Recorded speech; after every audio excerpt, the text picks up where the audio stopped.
हे महान स्वर्ग पिता, हम फिर से आपके भवन में आए हैं। आपका शाम के समय साबत को वेलकम करते हैं, इसलिए आपको धन्यवाद देते हैं आपके प्रेम दया अनुग्रह के लिए।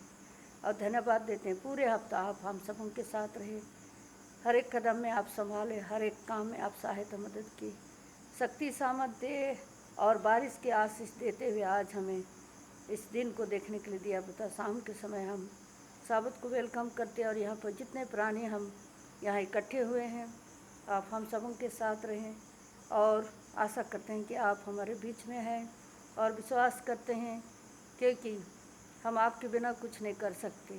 शैतान को दूर ले जाइए और अभी जो भी हम वचन पेश करेंगे पिता आपके पवित्र शास्त्र से, तो हमारे साथ रहिए और ज्ञान बुद्धि से परिपूर्ण करके हमारे साथ रहे, ताकि जो कुछ मैं तैयार की हूँ सब कुछ आपकी इच्छा के अनुसार होने पाए।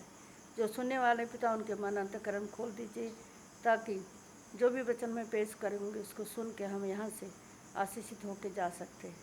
हमारे हर पाप गुनों को क्षमा कर, और विशेषकर जो हमारे मंडली के सदस्य यहाँ पर आ नहीं पाए पिता, किसी कारण से आप उन सबों के साथ हो जो नहीं आ पाए, और जो घरों में है पिता उनके साथ रहें। हम प्रार्थना करते जहाँ कहीं भी ऐसे आज लोग जमा होकर आपकी स्तुति प्रशंसा कर रहे हैं, आप उनके साथ रहे, आप उनकी भी तो सुधि ले। जो बीमार दुख तकलीफ में है पिता, और विशेषकर इस बारिश की वजह से बाढ़ जगह जगह हो रही पिता, उन लोगों के साथ हो जो बाढ़ के कारण वो लोग बेघर हो गए, उन सबों के साथ रहें। फिर से हम समय के लिए मौका के लिए धन्यवाद देते हैं और हमारे हर पाप गुनों को क्षमा करें। इस प्रार्थना को मसीह के नाम से मांगते, सुनो ग्रहण कर, आमीन।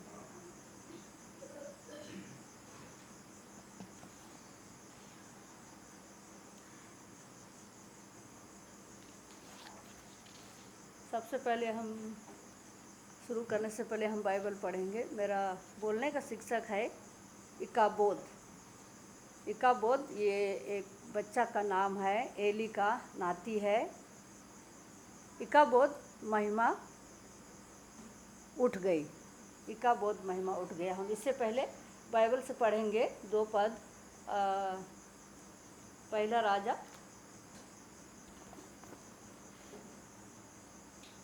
पहला सामुएल, पहला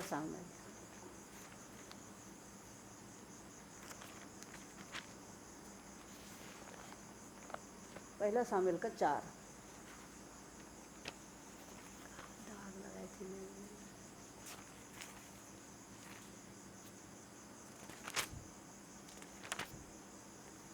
पहला सामुएल का 4, उसका हम 21 और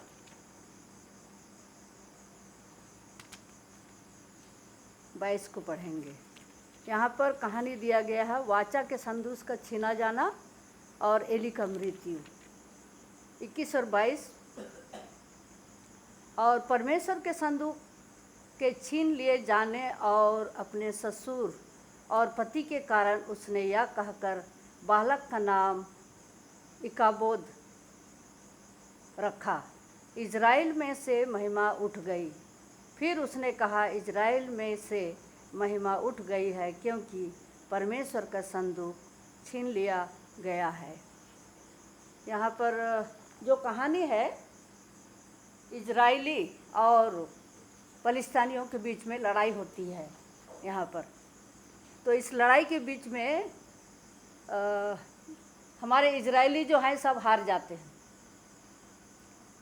तो यहाँ पर कहा जाता है कि एली जो था प्राय 40 वर्षों तक इजरायलों का न्याय किया, और उसके शासन काल में इजराइल की संतान ने स्वर्ग के परमेश्वर के निर्देश के बिना वो लोग कभी कुछ नहीं करते थे। सब कुछ ईश्वर के अनुसार ही वो लोग करते थे। निर्देश के बिना वो लोग, स्वर्ग के परमेश्वर के निर्देश के बिना फलिस्तीनों के विरुद्ध छावनी डाले वो लोग। और फलिस्तीनी लोग एबनेजर जो जगह है वहाँ पर वो लोग छावनी डाले।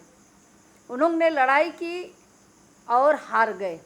हमारे जो इजरायली थे वो हार गए, और वे तर्क करने लगे कि परमेश्वर इनको लड़ाई में क्यों हरा दिया।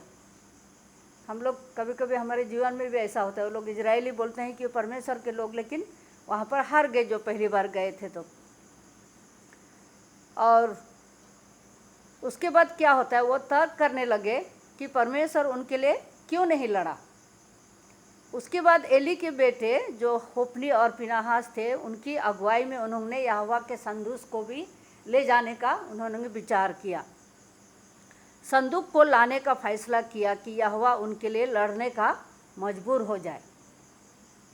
यह धारणा सांसारिक जातियों में से आई कि उनकी देवी देवतागण भी लड़ाई करने के लिए जब जाते हैं तो उनको मदद करते हैं बोल करके लड़ाई में उनकी अगुवाई करते हैं। इस समय दृश्य और भी बुरी हो गई। सबसे बुरी बात यह हुई कि इजरायली युद्ध में हारे ही नहीं, परंतु यहोवा का संदूक भी उनके हाथ से छीन लिया गया। फिलिस्तीनियों ने छीन के ले लिए गए और यह पूरी इजरायली जाति के लिए बड़े सदमे का बात, मतलब एक खबर आती है उनके बीच में। लड़ाई हार जाना मतलब ईश्वर के लोग, और लड़ाई हार जाने का मतलब कितना है। यह संदेश जब एली इस समय 98 ईयर्स का था, ये घर में था, एक कुर्सी में बैठा हुआ था। ये जब उसने लोगों के रोने और चिल्लाने के सुना तो वो पीठ के बल वो गिर गया। आप सोच सकते हैं 98 ईयर्स का जो एली था वो गिर गया चेयर में से ही, और उनकी गर्दन टूट गई। उनकी गर्दन टूट गया और मर गया। मतलब लोग एकदम चिल्लाने लगे जब संदेश आए। एक आदमी दौड़े दौड़े, आप बाइबल में पढ़ेंगे, एक आदमी आया दौड़े दौड़े और उनको खबर बताइए कि ऐसा ऐसा हो गया कि इजरायली लोग हार गए और परमेश्वर का जो संदूक था वो भी छीन लिया गया। और उनकी जो बहू थी घर में, वो कैरी कर रही थी, वो गर्भवती थी और जानने वाली थी, डिलीवर होने वाला था, उसका समय आ गया था। और यहाँ कहा गया कि उनकी बहू जो बच्चा जानने वाली थी, उसने ससुर की मृत्यु खबर सुनी और सदमे में आ गई, और उसने एक बालक को जन्म दिया और मर गई अंतिम सांस में। और उसने इस बालक को नाम दिया इकाबोद, अर्थात इजराइल की महिमा उठ गई। अब लड़ाई में भी हार गए। इधर एली भी, उनका भी खबर सुनते वो अपना दम तोड़ दिए, चेयर से गिर गए। उनकी बहू भी ऐसा टाइम में था, वो भी ऐसा बोल के बच्चा को जन्म दिया, और वो भी ये नाम देते हुए इजराइल से महिमा उठ गए, बल्कि वो भी इस दुनिया से वो भी चली गई। अब कोई नहीं है। तो यहाँ पर हम लोग देखते हैं कि हम सब गलतियाँ करते हैं। हम भी पापी हैं, पापमय दुनिया में रहते हैं, हम सब से गलती होता है। ये इजरायली हार गए बोल के वो संदूक को भी साथ में ले चलते हैं तो ईश्वर हमें सहायता मदद करेगा, लेकिन जो वो लोग सोचे थे वैसा नहीं हुआ। यहाँ कहता है कि हम सब गलतियाँ करते जब हम अपने मार्ग पर चलते हैं, परमेश्वर को भूल जाते हैं और परमेश्वर के अगुवाई में हम चलना नहीं चाहते हैं, अपने इच्छा से चलते हैं, इसलिए ऐसा होता है। और परमेश्वर के वचन पर दिए गए वचन हम लोग जब पढ़ते हैं तो परमेश्वर अपने वचन में हर चीज़ लिखे हैं कि हम लोग जो विश्वासी हैं परमेश्वर के कहे अनुसार चले, और उनका जो निर्देश है उनको पालन नहीं करते हैं तो हमारे जीवन में ऐसा होता है। परंतु यदि हम उनकी ओर लौटते हैं और जो हम ढिठाई करते हैं, परमेश्वर का बात नहीं मानते हैं विश्वासी होने के नाते भी, तो कहा जाता है यहाँ पर कि उनका पालन नहीं करते हैं, परंतु हम उनकी ओर लौटते हैं, क्षमा मांगते हैं, तो परमेश्वर हमें सहायता मदद करता है।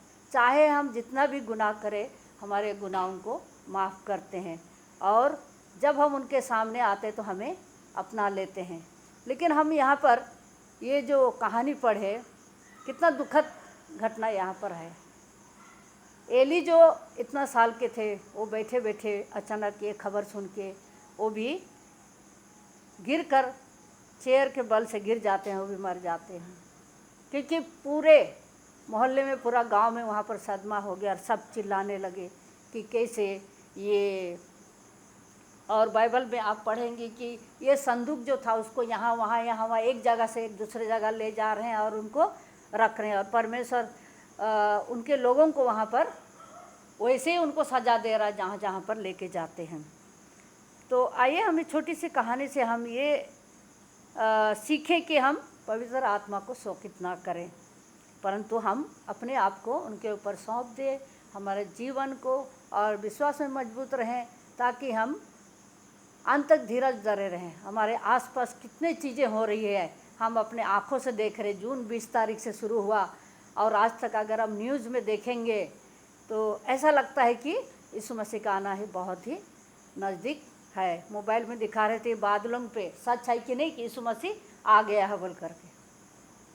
तो आइए हम जानते हैं हम पापी हैं, पापमय दुनिया में रहते हैं, पाप की तरफ जाते रहते हैं, लेकिन फिर भी हम यदि परमेश्वर के पास आएंगे तो परमेश्वर हमें सहायता मदद करेगा। हमारे सारे पापों को जब हम मान लेंगे तो हमें क्षमा कर देंगे। ईश्वर इस छोटी सी वचन पर आशीष।